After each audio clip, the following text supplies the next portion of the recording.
Hello, good morning. I'm Rafi Nieto. I'm a member of the Pinoy Cast Iron Facebook group.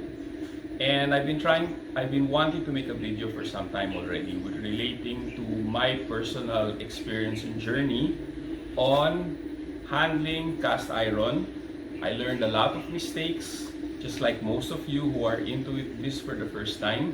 And I've learned from the process and my methods have evolved. Now, the main reason why I wanted to do this video is because I've been noticing a lot of posts in our Facebook page wherein there are a lot of misconceptions with regards to how cast iron is maintained. And what happens is that when it doesn't render the same results as what the YouTubers present, they tend to get frustrated, they tend to get stressed. And the truth of the matter is that there is really absolutely no reason as to why that should happen. It must be noted that cast iron is a cooking tool. And it is for the purpose of cooking your food. Now, while seasoning is part of the maintenance of the cast iron, it should not be the full focus with regards to how you handle these tools. The first and primary thing is to use it for cooking, and the seasoning comes secondary. Now, to start this off, I wanted to at least present a video of my different pieces of cast iron collection and try to describe each and every one of them and the condition that they are in right now, which you will notice that they're not exactly pretty. They're not exactly in the tip-top shiny condition as when you first bought it. And the reason being is because I always use it. I cook with it and I season it. But the seasoning, what I noticed that if it's not in the tip-top shape condition as how it is, like how it looks brand new, people get frustrated. So here I want to dispel all of these particular myths and beliefs and understanding on cast iron, and hopefully it will make life for you easier on how to maintain them. So here I'd like to present to you different types of pieces. So here is what I would like to call the branded pieces. These are Lodge. So this is a Lodge Dutch oven, which I primarily use for baking bread. And here you have a large Dutch Wok, wherein if you try to notice, it actually has some gray and black spots. This is normal. Don't expect that it will always come out nicely black, because that will never be the case, particularly if you always use it. Here is my cast iron 10-inch skillet, which is one of my favorites here. But again, you can see the condition that it's not exactly perfectly black, and I have no problems with that. Now, these are the high-end branded ones. Now, I'd like to show you the not so branded ones. And like here, this one I got it from SLR. I like to use it for pancakes, so I can cook several pancakes here at the same time.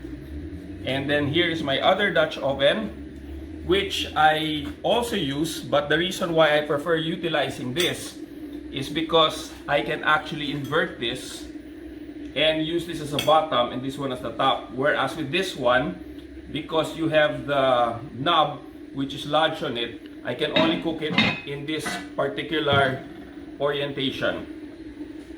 Now, this is one of my personal favorites. This one I got it from SNR. It's not branded. It's by, I can't read. Okay, anyway, this is, I think, this one is which only cost me 1,000 pesos, together with this press. It's actually very good value for money. It's actually very good for cooking steaks. Now then, I have here, which I don't really use that much, which are the Betty Crocker set collection. They normally come in a 3. Now you will notice that there is some degree of rust. I have not used this in a long time, and I have not been maintaining it.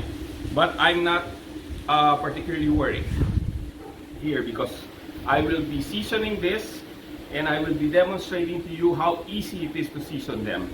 And not that it's going to take you hours or days with regards to it.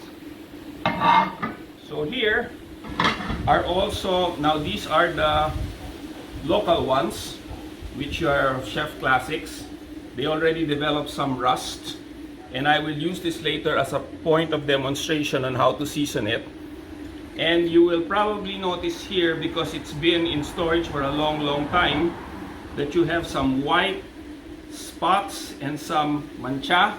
These are actually dirt coming from your lizards or your ipis or whatever it is, which you need to clean with soap, scrub it a little, and then you can go about seasoning it again. Now these are other pieces as well. You will notice here that this is something that I got from SNR as well, or SNR, or I think you can even get this in True Value, wherein it still has the sticker marking. So this one has never been used, obviously, and you notice it's nicely black and shiny. Now eventually over time, because we live in the Philippines and we have very high humidity, this will eventually rust, or at least you're going to get little bits and pieces of rust showing, and that's something that you need to maintain them, because if it comes out in a full rust condition, then you're going to have a major seasoning effort with you. Now, so these are roughly an orientation on the different tools. I don't need to describe every one of them, but now let's take a look at the things that I use for seasoning. Now, the first thing that you probably need to do is get a proper set of gloves. Now, the gloves that I recommend are these ones, which, if you try to take note of it, these are actually with some silicone studs. They're actually knitted together, and they will really protect you from the heat. And now, when I say protect from the heat, it must be noted that utilizing these gloves is not gonna protect you 100%.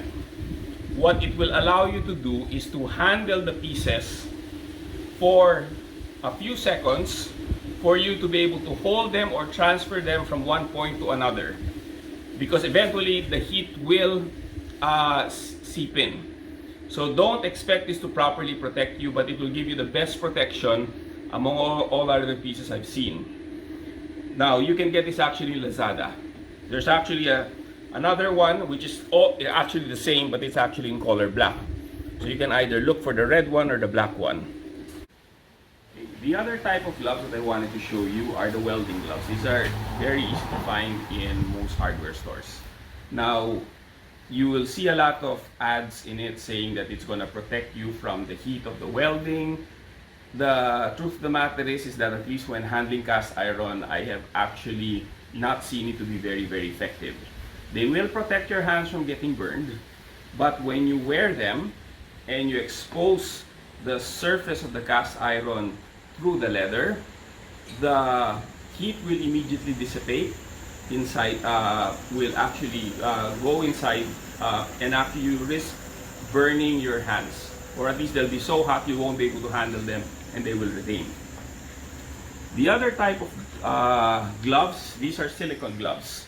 Now, they will protect you from your hands getting burned.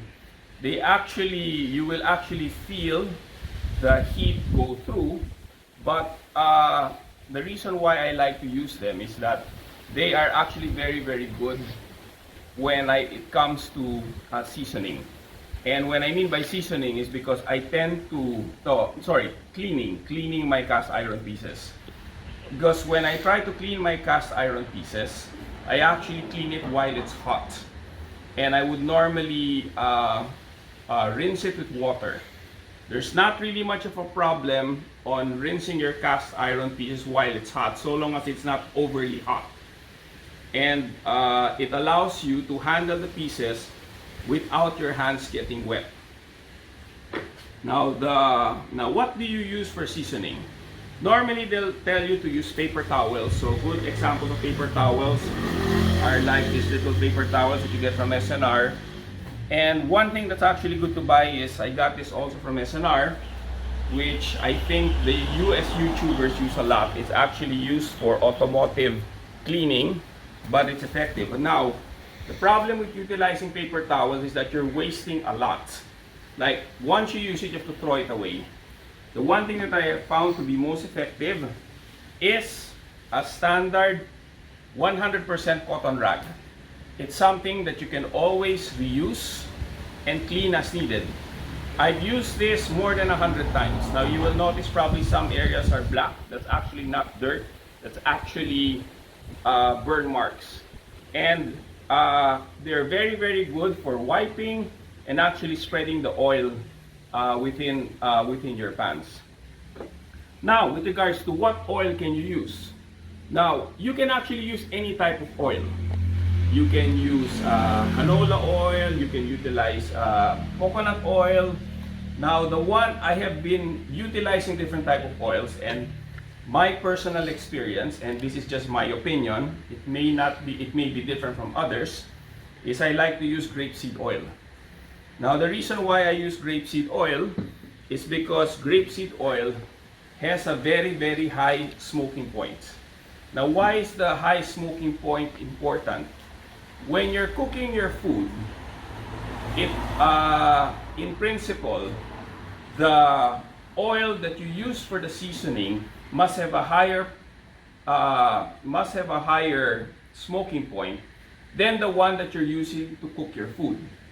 Because if it's the reverse, what will happen there is that while you're cooking your food and the oil that you're utilizing for your food reaches a very, very high temperature, which is higher than what the oil of the seasoning is capable of withstanding, then you run the risk of actually having that oil down chip off.